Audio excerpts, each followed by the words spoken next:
Clubbing of income section 60, 61, 62 और 63 without any relation, अगर आप कोई भी इनकम क्या हो रहा है किसी और के बिहाफ में रिसीव कर रहे हैं, विदाउट एनी इनकम क्या हो रहा है, इनकम की क्लबिंग हो रही है, ठीक है, विदाउट एनी रिलेशन अगर इनकम की क्या हो रही है, क्लबिंग हो रही है, तो उस पर कौन से सेक्शन एप्लीकेबल होते हैं, सेक्शन 60, 61, 62 और 63। इसमें दो कैटेगरीज होते हैं, या तो सिर्फ और सिर्फ क्या हो रही है, ओनली इनकम ट्रांसफर हो रहा है, या तो फिर बोथ असेट्स और इनकम दोनों क्या हो रहा है, ट्रांसफर हो रहा है, ठीक है। तो हम देखेंगे अगर सिर्फ और सिर्फ इनकम ट्रांसफर हो रही है तो किसके हाथ में क्लब होगा, और अगर असेट्स और इनकम दोनों ट्रांसफर हो रहा है तो इस पर्टिकुलर सिचुएशंस में क्या किसके हाथ में क्या होने वाला है, क्लब हो गया। तो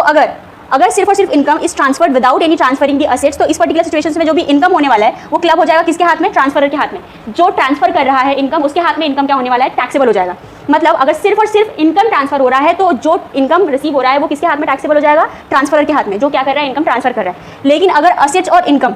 मतलब सिर्फ असेट और इनकम दोनों के दोनों क्या हो रहे हैं, ट्रांसफर हो रहे हैं, where both assets as well as income is generating such income are transferred. देखो या तो अब दो केस हो सकते हैं, अगर असेट्स जो है आप ट्रांसफर कर रहे हो तो उस पर्टिकुलर सिचुएशंस में किसके हाथ में टैक्सेबल होगा, उसकी वो चेक करने के लिए हमें ये देखना होगा कि जो असेट्स ट्रांसफर हो रहा है क्या वो क्या है, रिवोकेबल, क्या वो असेट रिवोकेबल है, रिवोकेबल इन द सेंस कि फ्यूचर या फिर लेटर पॉइंट ऑफ टाइम जो असेट्स आप ट्रांसफर कर रहे हो उसे आप वापस ले सकते हो या नहीं ले सकते हो, या फिर वो इरिवोकेबल है कि एक बार आपने असेट दे दिया उसके बाद वो असेट्स आपके पास आने वाला नहीं है, ठीक है। तो इस तरीके से देखेंगे where both assets as well as income generating such assets are transferred. अगर वो रिवोकेबल है यानी कि आप उसे फ्यूचर में ले सकते हो तो वो किसके हाथ में ट्रांसफर होगा, ट्रांसफर के हाथ में टैक्सेबल होगा। लेकिन इफ इट इज इरिवोकेबल, मतलब एक बार आपने असेट ट्रांसफर कर दिया तो अब जो दूसरा पर्सन है जो ट्रांसफर है वो असेट का खुद ओनर हो गया। अब जब ओनरशिप ही ट्रांसफर के हाथ में नहीं है तो वो इनकम उसके हाथ में क्यों टैक्सेबल होगी, समझ रहे हो। मान के चलिए मिस्टर ए है, ठीक है, ये किसी प्रॉपर्टी के ओनर हैं और ये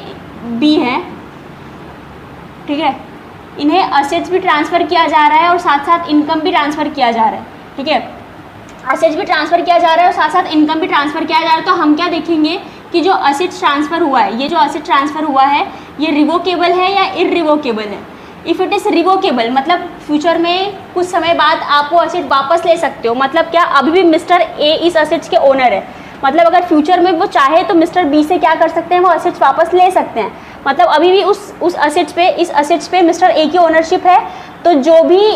जो रिवोकेबल असेट होता है उसकी वो जो इनकम है, अगर वो फ्यूचर में अगर असेट्स वापस मंगा सकते हैं मतलब वो अभी भी ओनर हैं, तो जो इनकम होगा वो किसके हाथ में टैक्सेबल होगा, मिस्टर ए के हाथ में ही टैक्सेबल होगा। लेकिन अगर जो ये जो असेट्स ट्रांसफ़र हो रहा है ये फ्यूचर में भी आप अब मिस्टर बी से मंगा नहीं सकते, मिस्टर ए अब फ्यूचर में मिस्टर बी से वो असेट मंगा नहीं सकते, मतलब ये असेट्स के अब रियल ओनर कौन हो गए, मिस्टर बी अब रियल ओनर हो चुके हैं, ठीक है। इरिवोकेबल हो गया मतलब क्या, अब मिस्टर ए की ओनरशिप उस असेट्स पे से, इस असेट्स पे से क्या हो गई है, ख़त्म हो चुकी है। तब अब जब मिस्टर बी उस असेट्स के ओनर हो चुके हैं तो जो इनकम उस असेट से ट्रांसफ़र होगी तो ऑब्वियसली वो किसके हाथ में ट्रांसफ़र होगी, मिस्टर बी के हाथ में ट्रांसफ़र होगी। तो यही चीज़ ये बोल रहा है कि where both assets as well as income is generating from such assets is transfer. जो इनकम है और जो इनकम जनरेट होने का सोर्स है, सपोज कोई बिल्डिंग है, ठीक है, इससे क्या हो रहा है, रेंट मिल रहा है, तो रेंट भी ट्रांसफ़र हो रहा है, साथ साथ बिल्डिंग भी ट्रांसफ़र हो जा रही है, दोनों चीज़ें, मतलब जो इनकम है, इनकम दैट इज रेंट, और असेट मतलब क्या, बिल्डिंग, दोनों के दोनों ट्रांसफ़र हो जा रही है। तब हम क्या चेक करेंगे कि जो बिल्डिंग है,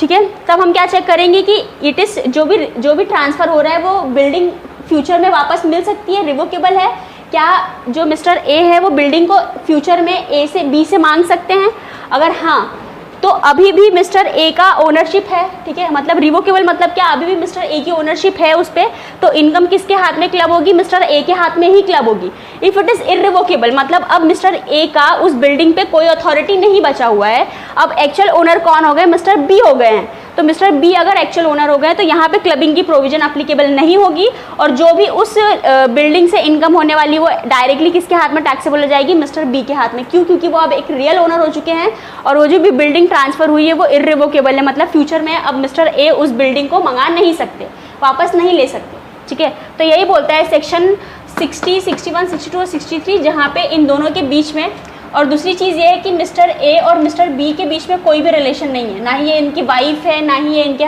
मतलब ना ही ये इसकी स्पाउस है, ना ही चिल्ड्रन है, ना ही कुछ और है, इन दोनों के बीच में कोई रिलेशन नहीं है, और फिर भी इनकम और असेट्स अगर ट्रांसफ़र हो रहा है तो उस पर्टिकुलर सिचुएशंस में ये दो चीज़ें अप्लीकेबल होती है कि सिर्फ और सिर्फ अगर इनकम ट्रांसफ़र हो रहा है तो जो इनकम है वो ट्रांसफरर के हाथ में क्या हो जाएगी, ट्रांसफरर मतलब जो कि इनकम ट्रांसफ़र कर रहा है उसके हाथ में क्या हो जाएगी, टैक्सेबल हो जाएगी। लेकिन अगर असेट्स और इनकम दोनों के दोनों एक साथ ट्रांसफ़र हो गए हैं तो हम ये चेक करेंगे कि इनकम क्या है, रेंट है, और असेट्स क्या है, बिल्डिंग है। एक एग्जाम्पल के लिए, तो अगर रेंट और बिल्डिंग दोनों के दोनों ट्रांसफ़र हो रहा है, दैट इज़ अब फ्यूचर में आप उसको वापस नहीं मंगा सकते, वो रिवोकेबल नहीं है, तो फिर जो भी इनकम है जो वो इर्रिवोकेबल है, मतलब आप वापस नहीं मंगा सकते, तो इसमें क्लबिंग की कोई प्रोविजन क्या होती है, अप्लीकेबल नहीं होती है। लेकिन अगर रिवोकेबल है यानी कि आप उसे मंगा सकते हो फ्यूचर में, अभी भी मिस्टर ए की उस पर अथॉरिटी है, तो उस पर्टिकुलर सिचुएशंस में ये किसके हाथ में टैक्सेबल हो जाएगा, ट्रांसफरर के हाथ में। किसके हाथ में टैक्सेबल होगा, ट्रांसफरर के हाथ में।